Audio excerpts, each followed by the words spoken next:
Samtang mga na-stranded nga mga pasahero sa Angasil Port nakauli na ngadto sa Olango Island human libkasa ang storm signal warning din sa Metro Cebu. Samtang mga mananagat sa Mactan nangayo og tabang sa lokal nga kagamahanan human wa makapangisda sud sa tulo ka adlaw nunot sa bagyong Dante. Si Luan Mirondina sa report.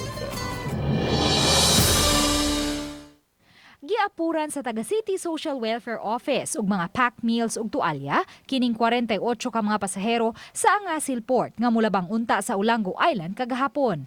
Alas 5 kagahapon sa hapon, gisuspenso ang paglawig sa mga lansya paingon sa Olango Island human malakip ang Metro Cebu sa mga dapit nga gipaubos sa Storm Signal number 1.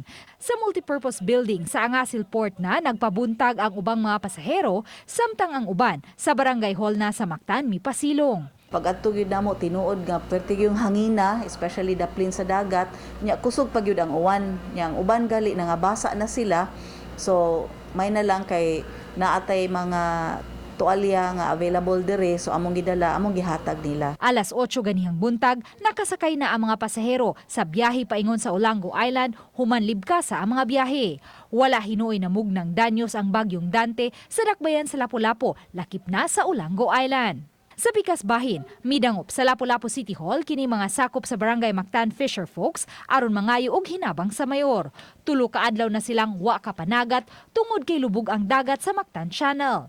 Dili magkapareha ang good man tempo sa pagpanagat kay ang giyagad sa amo ang pagpanagat kanang tin-aw bitaw ang flow sa dagat kay ang ila hapana magyud mao na nga maglisod jud sila og pagpanguha sa isda tungod kay lubog ang ilawom sa dagat. Human mahinabi sa mayor, gipalaho sila sa CSWD office aron makakuha og bugas humay ug mga dilata.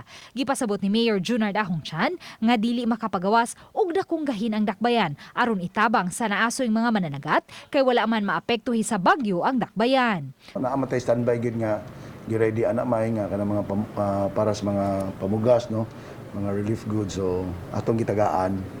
But mo na ato silang gipasabot na ang city wala mo declare og state of calamity. Well, despite of that, bisag wa tagi declare og state of calamity, tungod kay niduol sila kay wa sila makamakaon atong tagaan. Uban ni Marlon Melgazo, Luan Mirondina, Balitang Besda.